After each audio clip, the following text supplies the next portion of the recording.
وقت ملک بھر میں انتخابی سرگرمیاں عروج پر ہیں۔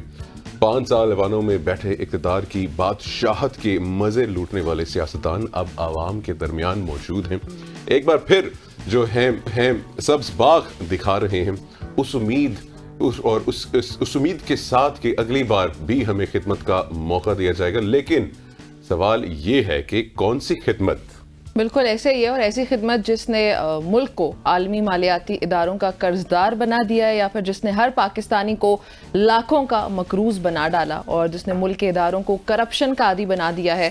اب اسے مولانا فضل الرحمان جو ہے وہ یہ کہتے ہیں کہ ریاست مدینہ جیسی بڑی بڑی باتیں تو کر سکتا ہوں، لیکن میں زمینی حقائق سے ان کا مجھے علم ہے۔ اور نواز شریف جو ہیں وہ یہ کہتے ہیں کہ 2017 بہتر تھا یا آج کا دور، ان سے پوچھو کہ کیوں اتنا بڑا ظلم کیا۔ دوسری جانب امیر جماعت اسلامی ہیں، وہ یہ کہتے ہیں کہ کیا منسٹر یا کیا مولانا سبھی خاندان اور وراثت کی بنیاد پر پارٹی چلا رہے ہیں۔ ملکی سیاست اور انتخابی سرگرمیوں پر بات کرنے کے لیے اس وقت ہمارے ساتھ موجود ہیں امیدوار جماعت اسلامی NA28 گجرانوالہ سے حمید الدین ایوان صاحب۔ حمید صاحب السلام علیکم اینڈ گڈ مارننگ۔ وعلیکم السلام ورحمۃ اللہ جی وعلیکم حمید السلام۔ صاحب، جیسے کہ ابھی ہم نے انٹرو بھی پڑھا، سب سے پہلے تو میں چاہوں گا کہ آپ اس پہ روشنی ڈالیں کہ جتنے بھی حکمران پاکستان میں آئے ہیں، چاہے وہ پاکستان تحریک انصاف سے ہوں، نون لیگ سے ہوں، پاکستان پیپلز پارٹی سے ہوں، انہوں نے مجھے، آپ کو اور پورے پاکستانیوں کو مقروض بنا دیا۔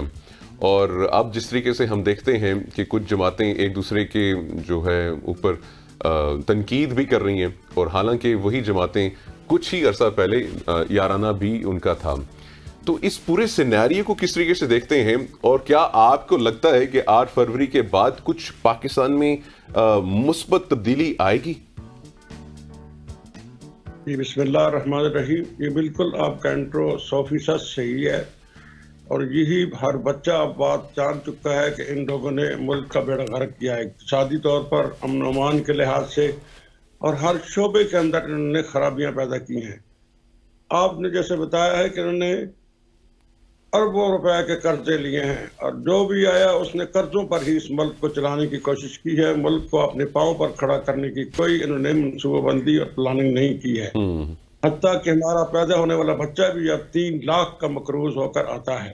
اس بیچارے کا کیا قصور ہے؟ اور یہ جو اب باتیں کرتے ہیں جلسوں میں، بڑی بڑی بڑکے لگاتے ہیں، اب ہر بندہ، ہر پاکستانی، ہر ووٹر، ہر ذی شعور شخص یہ بات جان چکا ہے کہ یہ چند ماہ پہلے ایک تھے، 13 پارٹیاں ایک تھیں، اور پھر وہ سب کچھ ایک ہو کر کر رہے تھے، اور ایک دوسرے کو یقین دہانی کرا رہے تھے کہ ہم آنے والے الیکشن میں بھی ایک ہوں گے، لیکن اب وہ آپس میں لڑ رہے ہیں اور ایک دوسرے کو نیچا دکھانے کی کوشش کر رہے ہیں۔ ملک کی طرف ان کی کوئی توجہ نہیں ہے۔ ملک کی حالت ان لوگوں کی وجہ سے اور سابقہ ڈکٹیٹرشپ کی وجہ سے یہ ہوئی ہے، اور ڈکٹیٹرشپ کو بھی کوئی اس میں عقل نہیں آئی، عقل سلیم کی طرف وہ بھی نہیں پلٹے کہ ملک کو ٹھیک کرنے کے لیے ان کو بھی ٹھیک کر دیتے، کہیں پیچھے سے کوئی سٹک کھلاتے کہ تم بندے کے پتر بنو اور سیاست کو سیاست نہیں خدمت کے طور پر چلاؤ اور ملک کو آگے لے جانے کی سکیم بناؤ۔ وہ بھی آپ طرف تماشا دیکھتے ہیں اور دوسری طرف اپنی کٹپٹیاں جو ہے ان کو تیار کرتے ہیں۔ صحیح۔ اچھا حمید صاحب، آپ اس وقت جماعت اسلامی کو ریپرزینٹ کر رہے ہیں، اور یہ بتائیے گا کہ آپ کے امیر نے اپنے مینیفیسٹو کا ذکر کرتے ہوئے یہ کہا ہے کہ 1200 PhD ایکسپرٹس کے ساتھ جو ہے ہمارے پاس جامع معاشی پلان موجود ہے۔ بتائیے گا کیا ہے وہ پلان؟ یہ وہ اپنے جلسوں میں انہوں نے بیان کیا ہے، وہ ظاہر ہے ان کی جو ہماری اعلیٰ سطح کی ٹیم ہے وہ بیٹھے ہیں، اور اس پر وہ عمل درآمد کرنے کے لیے انہوں نے ماہرین سے مشاورت کی ہے، اور ماہرین کے ساتھ ہی وہ مشاورت کے ساتھ لے کر اس کو آگے چلیں گے، اور انشاءاللہ جو بات راج الحق کہہ رہے ہیں اس پر ہم عمل کر کے دکھائیں گے۔ تو سر، سب سے پہلے 1200 PhDs پہ مشتمل جو آپ نے ایک معاشی پلان تیار کیا ہے، اس کے بارے میں اگر آپ ہمیں کچھ بتا سکیں، سب سے پہلا جو ہدف ہوگا وہ آپ کا کیا ہوگا؟ آف کورس کہ اگر فار ایگزامپل آپ حکومت میں آتے ہیں لیٹس سے، اور تو آپ کا کیا جو ہے وہ پلان ہوگا، کس طریقے سے پاکستان کو IMF سے جان چھڑائیں گے؟ کیونکہ سب سے بڑی جو ہے ہڈی پاکستان جو اس وقت جو ہے نگل رہا ہے، دیٹ از IMF۔ اس میں ہم پوری کوشش کریں گے کہ جو ٹیکس کی شرح ہے اس کو بہتر کیا جائے، اس کو وصولی کا جو ذرائع ہیں وہ بہتر کیے جائیں، یہ تو آپ کو علم ہے کہ ہمارے جو ٹیکس دینے والے ہیں وہ ٹیکس دینے میں ہچکچاہٹ کا اظہار کرتے ہیں اور ٹیکس کے محکمے کے ساتھ افسران کے ساتھ ملی بھگت کر کے ٹیکس کو کم سے کم دینے کی کوشش کرتے ہیں، اور جو غریب ہے وہ اس پر پورا بوجھ ڈالا جاتا ہے. تو ہم کوشش کریں گے کہ جو ٹیکس دینے والے ہیں ان پر ہی توجہ دی جائے اور ٹیکس کو وصول کرنے کی جو اسکیم ہے اس کو بہتر کر کے ان سے ٹیکس وصول کیا جائے.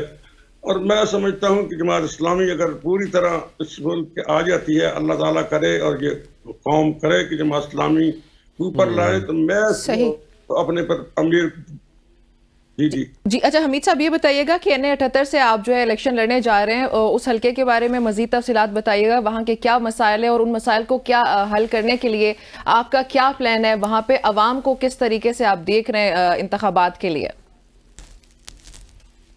پہلے تو جی عوام ابھی نکلنا شروع ہوئی ہے، سردی کی وجہ سے بالکل لوگ گھروں میں گھسے ہوئے تھے اور ہم ان کو ایسے کمپین کر رہے تھے جیسے کوئی بلدیات کے الیکشن لڑ رہے ہیں، گھر گھر جا رہے تھے، ڈور ٹو ڈور کمپین کر رہے تھے. ابھی ہماری میٹنگ شروع ہو گئی ہے اور بالکل میرا علاقہ کافی دیہات سے تعلق رکھتا ہے. اروب گاؤں ہے بہت بڑا، اس میں 35 ہزار ووٹر ہیں. اسی طریقے سے جنیالہ باغ والا ہے، وہاں پر مسائل ہی مسائل ہیں. گٹر سسٹم، جہاں سیوریج سسٹم ہے ہی نہیں اس طرح سے، وہاں پر لوگ بدبو کے اندر رہ رہے ہیں، گلیاں ٹوٹی ہوئی ہیں، کوئی میڈیکل کی سہولت نہ ہونے کے برابر ہے. اور گجرانوالہ کا جو DHQ ہے وہ بھی میرے حلقے میں اتفاق سے آتا ہے، وہ بھی بالکل ضروریات کے لیے پورا نہیں ہے.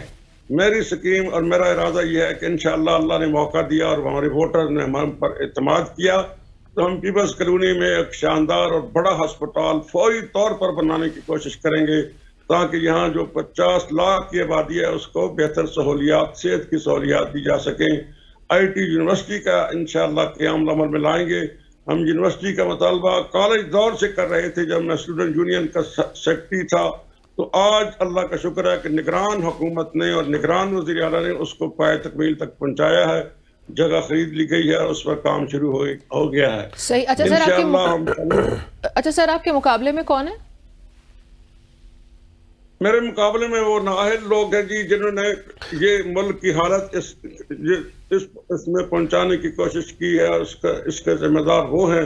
خرم دستگیر صاحب ہیں اور پیپلز پارٹی کے ایک دوست ہیں، لیکن اصل مقابلہ تو ہمارا ان چوروں اور لٹیروں کے ساتھ ہے کہ جنہوں نے اپنے بینک بیلنس تو بڑھائے ہیں لیکن غریب کی جیب پر انہوں نے ڈاکے ڈال کر اس کو خودکشیاں کرنے پر مجبور کر دیا ہے. اچھا حمید صاحب یہ بھی بتائیے گا کہ ایک تو اس وقت آپ کی اپنی کیا پوزیشن ہے، سٹینڈنگ ہے اپنے حلقے میں ان ریفرنس ٹو جیسے نمرہ نے بتایا آپ کے جو کمپیٹیٹرز ہیں، اور جب آپ عوام میں جاتے ہیں تو عوام کو کیا رائے جو ہے آپ دیکھ رہے ہیں عوام کی نظام کے بارے میں، انتخابات کے بارے میں؟ ابھی بھی کنفیوژن ہے یا کلیئرٹی آ چکی ہے؟